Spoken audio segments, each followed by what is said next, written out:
What's up, everyone? Welcome back to Ball2Books Spotlight. My name is Drew Heath, one of the co-founders of Ball2Books and your host for today. As always with Ball2Books Spotlight, we are talking to people who played sports at a high level, whether that be in college or professionally, and now transitioned into a new phase of life, whether that be in the same sport or something else. Today, to kick off our new season, next season of Ball2Books Spotlight, we got something very, very special. This guy's a former member of the Chicago Cubs. He's an award-winning author with 2 books, Baseball Around the World and Different, A Story About Loving Your Neighbor, which was featured on the Obama Foundation book list. And what he's probably most known for, he's an inspirational speaker with a client list that includes the Houston Texans, the Washington Wizards, Boeing, Volvo, and Microsoft, just to name a few. Today, we got the one and only Chris Singleton. Chris, what's up, man? How you doing? What's up, man? I'm grateful to be on, man. Glad we can make this happen. Yeah, I know we've had a few attempts, but I'm glad it's finally happening. Absolutely. Absolutely. um, so yeah, man, let's just start right from the beginning. Kind of tell us where you grew up and how you were first introduced into sports. Yeah, man. Grew up in Atlanta, Georgia. Was born there. Actually, right outside of Atlanta, called Stone Mountain. But was born there. My parents were both college athletes. Right, mom played, or she ran track in college. My father played football in college. And so for me, growing up, I grew up watching the Cowboys games on Sunday because my pops was a Cowboys fan. Yeah. And then I just love to throw balls around the house, and so they threw me in every single sport. And I think by like age like 9 or 10, it was pretty much just 2 sports for me. Actually, by age 11, it was 2 sports. It was baseball, basketball that I just fell in love with, and so Nice. that's kind of how I got introduced to it. Okay, nice, man. I actually saw a clip of you hooping. I think you posted on your IG a little while back. I was like, this dude's got a little game. He can play a little bit. Hey man, I love basketball, and actually anytime I speak in the wintertime, I always look if there's a game, like if there's an NBA game in the city that I'm in, because I just love the sport. Played it my whole high school career, and Yeah, only got one offer to play in college, but ultimately it wasn't my sport. But I yeah, still loved it though. yeah. Well, yeah, I guess that's perfect segue. So you chose, or you went to Charleston Southern to play baseball. Um, why Charleston Southern, and were there other schools that were kind of looking at you? Yeah, I think I had 5 offers in high school, but they were mid-major. I mean, they were all like, small mid-major schools. I Mhm. didn't have any Power 5 offers. And, looking back, I used to be upset, man. Why didn't I get the Georgias of the world, the Kentuckys of the world, the Clemson or South Carolinas of the world to recruit me, to offer me? Mhm. And the sport of baseball is a little different because you got to go to a lot of showcases. You got to do all this stuff to really be seen. It's hard to be a diamond in the rough in baseball unless you throw 100 miles an hour. Right. And so, and so I didn't really get the big offers, but I did get a lot of mid-major offers. I got 5 mid-major offers, and I chose a school that I could stay home and play, Nice. and that was Charleston Southern University. So, mid-major D1 school. My mom, me growing up as a Christian, as a believer, it's a Christian university, so I thought it was a perfect fit with my morals as well.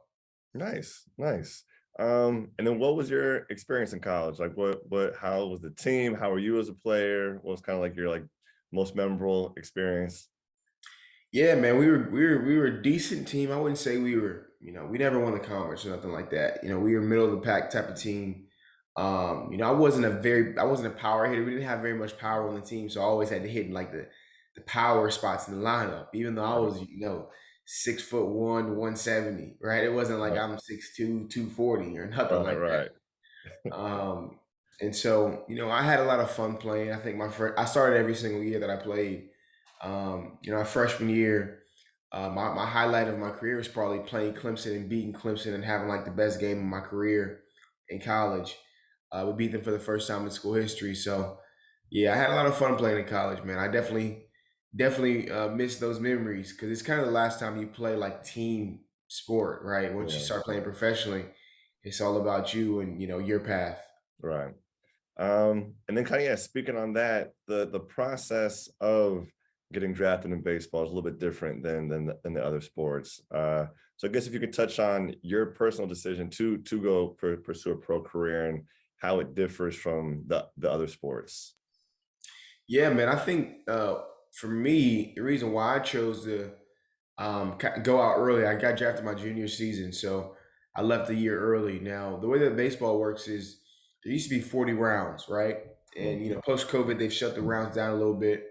But out of the 40 rounds, usually if you're a senior, you don't get any signing bonus. You don't get any money, right? So if I could be a senior signing in a 10th round out of 40, and they would give me $10,000. Or I could be a junior signing in the 19th round like I did and get $100,000. So it's all about leverage in the sport of baseball. And so that's why ultimately I made the decision to leave early, to pursue my dream, and had a lot of fun doing it. nice, man. And then kind of same thing, speaking on your college career, what were some of like the best experiences playing pro ball? Best experience playing pro. I think my first year playing pro ball, I played in Vancouver, Canada, and they didn't have any other teams there except for their baseball team, minor league baseball team. Mm, And so, man, we had a lot of fun. There was like 10,000 people that were. I'd never played in front of 10,000 people before until right. that. And it was a hostile environment, but it was fun, man. It was fun. So that was probably my highlight of me playing in the minors. Nice, nice. No, definitely that first like big crowd experience. You kind of never forget those. So that's awesome. This is usually where I ask the people I'm talking to, like, what was the motivation or reason, or what was the kind of like fork in the road that made you pursue this next step in your career? But I think for you, it's not that big of a secret of kind of why you got into the field that you're doing now. So if you can kind of just like walk us through your story and how you kind of got into the current path that you're currently doing. Yeah, for sure, man. And a lot of times people will say, Chris is a motivational speaker. And I always say I'm not like I don't scream or yell or anything like that. I just share my heart and my mission from my experiences. And the experiences that I'm talking about is my mom. The reason why I started speaking is because she was a victim of a mass shooting in my hometown, Charleston, South Carolina. This was at my church, Mother Emanuel Church, back in 2015. There was a young guy who wanted to start a race war. He was a self-proclaimed white supremacist, and his name's Dylan Roof. He walked into my church, and unfortunately, this guy was so hateful and had so much hate in his heart that he murdered 9 people during Bible study. And after that, I promised my mom, I promised my church family, and myself that I would continue to spread the opposite message that this guy was trying to spread that night. His message was a message of hate and division. My message is a message of unity and love. And so that's kind of what I've been doing over the last 6 years or so. Even when I was playing sports, right? Even when I was playing ball, I was still doing it in the off season. But once I stopped playing, I really went full throttle. And I definitely think God's blessed it thus far. Well, I appreciate you sharing that, man, and being transparent with us. And as always, man, just sorry to hear about that. And it is inspirational. I'm a few years older than you, man, but still look up to you in some ways just for what you're doing and how strong you are and the message that you are putting out to everybody. Um, what are some of the toughest job or toughest parts about being an inspirational speaker? You make it look pretty easy. I'm not gonna lie. You seem to be doing a very good job at it. But what are some things you're like, oh, this is just not an easy part of the job? Yeah, man, I think for me, I've got 2 young kids and I'm married to my high school sweetheart. So we've been together about 10 years and she knows me like nobody else knows me, right? Mm, And so for me, being a young father of a 4-year-old and a 1-year-old, I'm on the road 150 days out of the year. And initially, that was super stressful, just trying to navigate, trying to figure it out. I think now we've got a little bit more of a science now. We have some help at home from my wife. We have some different things going on that can lower the stress levels. But that's the hardest part, man. You want to change the world. You want to be everywhere and anywhere you can be to share this message. But at the same time, you want to be the best husband and father that you can be. And ultimately, my level of success looks like my wife loves me, my kids love me, and I can still make an impact in the world. I don't want it to be one or the other. And so that's kind of what the challenges that I face, just trying to navigate that every single day. But other than that, man, it's amazing. I get to do what I love and get paid for it, so it's a blessing. That's awesome. And similar to your other baseball questions I asked, who has been, I guess, your most memorable client or your most memorable speaking engagement that you've kind of done so far? Yeah, man. I mean, I've done some, NFL teams, NBA teams, or that, I've done NHL, not NHL, excuse me, MLS teams, tons of different college programs across the country. I'm about to speak to Alabama later on this month, all their athletics. So I do a lot of athletics, but I'd say when I spoke to the Texans, I have a helmet behind me that you guys can see. Mhm. And well, if you're watching, you can see.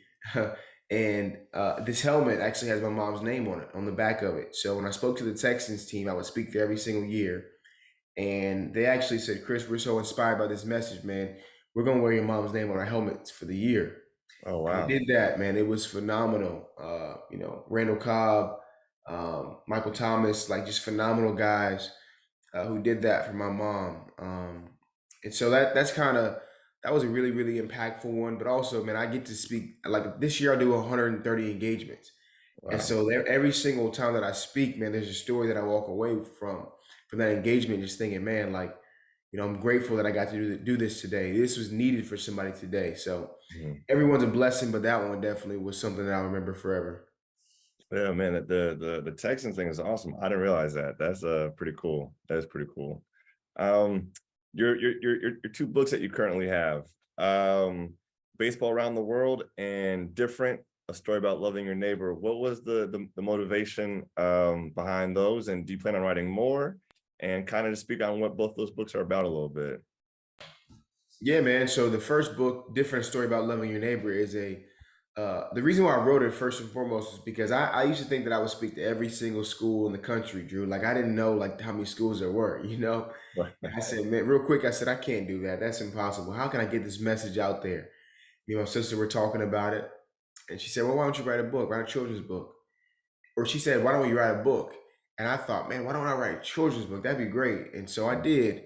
Didn't know what I was doing. I asked a million people a million questions, but I was lucky enough to get a great editor um, by a guy named David Miles out in California, and he walked me through the process. I self-published the first book because I didn't even know how to pitch to publishers. Like I didn't know anything about it, all of that. And so I had a goal of selling 1,000 books. We sold like 40,000 so far. So it's just been phenomenal. God has blessed it tremendously. And the Obama Foundation just said, hey, we see what you're doing, Chris. We saw that it's the number one, it's a teacher's pick on Amazon. Mhm. And so we want to support you. And they did. They shared on all their platforms, and their newsletters, and things just really started to take off from there. And the reason why I wrote it was because a lot of times in schools, man, kids are getting picked on based on stuff they don't control. And so my main character comes from Nigeria. He's different. He gets picked on because he's different, but ultimately, in the end, they say, you know what, man, I want to learn more about Nigeria. I want to celebrate it. And Mhm. of course, I put my mom in the book to keep her memory and her legacy alive. That's So I was beautiful. proud of that moment. The second book that you mentioned, Baseball Around the World, is another mid-grade children's book, but this is more informational. This is all about baseball in different countries that I've learned that people play baseball in. My goal has always been to get more kids to look like me playing the sport, and I thought that by writing this book, uh, kids will be like, man, you know what? I didn't know people play baseball in Dominican Republic and South Korea and Australia and Italy. Like what? And they'll want to learn more about the sport. And so we definitely did that in the second book, and things have gone well. And I do plan on doing more too. I do plan on writing a book every single year. That's the goal. Oh, So wow. Okay. we'll see. So far, so good. We're gonna keep it going. There you go, man. That's awesome. No, we definitely got to get those at the house too. Start getting those books going. No kids for me yet, but definitely once we'll start popping out, we'll start getting some of your books, some books in here. Um, your Love Your Neighbor brand, your I guess clothing brand or just brand in general. I guess kind of speak on that a little bit too, and just where people can kind of find some of that products.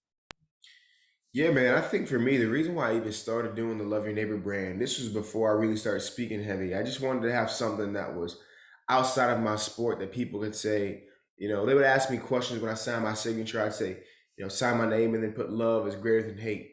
People would ask me about it, and I share my story of my mom and how I'm trying to spread love. And then I said, well, how can I keep this going even off like when I'm not playing and people Mhm. aren't asking me questions or when I'm not on the road speaking? That's where the t-shirts came into play, and really just want people to read those three words: love your neighbor, right? That in the good book it says we need to love our neighbor as ourselves. One of my favorite songs, this guy, he's kind of a gospel singer, but he says it all comes down to this: love God and love people, right? Those Mhm. two things. And so I want to share that message. And having the t-shirts, it grew into me selling probably 1,000 a year or so, so 1,000 shirts a year. And now I kind of put it on the back burner a little bit. I don't sell as many shirts as I used to because I'm trying to really, get the books out there and the message in the books. But it's been amazing, man. It's been really cool to see that thrive. That's awesome. The last couple ones I got for you. The first one is kind of about representation. I don't know if there's a new mermaid movie coming out, The Little Mermaid, and there are all these videos going around on social media of young Black girls, having like this out of body experience, seeing a Black Ariel on screen. You kind of touched on it with a little bit in terms of baseball, trying to get more Black and brown kids, especially in the States, to play baseball. And then also, I'm curious, as a motivational speaker, do you see a lot of other young Black men doing the same thing that you're doing? So I guess one, do you think baseball is doing a good job of increasing their young Black boys playing? And then also, do you see other Black and brown people as inspirational and motivational speakers?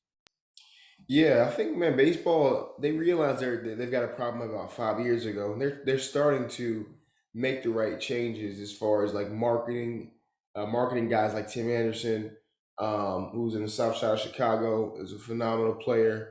He's one of the best hitters in the league every single year. Just marketing him to the masses, not just within certain pockets of our country, but everywhere. We Hmm. got guys like Mookie Betts, who plays for the Dodgers, who's Black guy. He's one of the best outfitters in baseball right now. So they're trying to get these things rolling. Hmm. But there's definitely still work to be done. I think, Latin Americans have exceeded us, not even close, right? As far as how many are playing now. So we Yep. got some work to do. And I'm a part of that mission as well, doing the free camps, doing the clinics in Hmm. the neighborhoods that kids look like me. So um, there's progress being made for sure. And then secondly, man, as far as speaking, like I don't really see a ton of people that look like myself that are speaking. And so when I meet somebody, man, I stay connected with them. But I Yep. probably got like 5 or 6 guys that are, young brothers that I kind of pick, talk to them here and there. And I've been doing this 6 years, but anytime I can learn from somebody else about what their journey has been, like there's no ego. I'm humble enough to be like, tell me how you do this, right? I Right. know how I do it. Things are going well, but I want to learn how other people are doing it too. And one of the guys that I've been mentored by is a guy named Inky Johnson. Hmm. Phenomenal speaker, phenomenal story. One of the most sought after speakers in the country right now. And he's given me some game that has helped me out tremendously in my journey. So it's been a blessing. Yeah, Inky's amazing. I've heard some of his stuff. He is definitely one of the top guys out there too. So that's awesome. You guys are connected and kind of bouncing ideas back and forth. Last two for you. What advice would you have for two things? One, someone looking to play college or professional baseball, and then two, any advice for someone who's looking to follow your current career now as an inspirational speaker? Yeah, the first one about baseball, man, you have to realize that it's such a skill sport, right? You have to be in it from a young age. If you're not in it from a young age, you have to work 3 times as hard as everybody that's been playing it from a young age. But at a certain point, man, it's going to be a time where you say, "Hey, either I'm going to give this all I have and try to play in college, how to play professionally, or be like some of my friends who just play it because it's fun and they're partying out here, they're doing all these different things that you can't do frequently if you were trying to make it to the top of the top. Hmm. So you got to make that decision. it's not everybody's dream or goal. Everybody says it, but not everybody wants to do what it feels like. There's a guy who says some people want what it looks like. You have to want what it feels like, right? Right. That's the tough part. And so there's definitely going to be that grind period where you sacrifice, and if you're not willing to sacrifice, it won't happen. The second thing, as far as speaking, there's a saying that says the more you speak, the more you will speak. And so you have to seek out opportunities from nonprofits, from schools, from whoever it is at first, Rotary Club, like all these different things that can just get you out there. You get video. And in the profession that I'm in, video is gold, right? People are going to say, hey, if Chris is coming and speak to my, whoever, my company, I want to see what he talks about first. And so Right. having those different videos, those different video clips ready is super important. The last piece of advice that I kind of tell people when I coach them up is like, you have to be a storyteller. People won't listen unless you're captivating, right? So for me, I'm speaking to companies like Boeing and Microsoft and Volvo and John Deere. Like they're not going to hear me share unless somebody's already heard me speak and Right. they've heard the stories. They've heard like the captivating message. I'm only 26, man. I don't have 20 years of experience to tell them anything, right? Right. And so when they're booking me to speak, it's got to be captivating, got to be engaging, and you do that by storytelling. So refining your stories is definitely some of the biggest advice that I can give anybody. Nice, man. That's awesome. I love that. I love that. Where can people find you? Plug your website, social media. Where can people check your stuff out and learn more about Chris Singleton? Yeah, all my social medias are C Singleton _2. And so that's how people connect with me. I answer every single direct message on Instagram. I pride myself on that. So that's how people can get with me. My website's easy, chrissingleton.com. My bookings go through there. My coaching goes through there. Everything goes through that website, chrissingleton.com. Awesome. Chris, my brother, I appreciate you, man. This was awesome. You definitely dropped some gems, and I appreciate you sharing your story. I think people are really gonna love this one. Everybody else, this is Ball2Book Spotlight. We'll see you guys next time. Peace.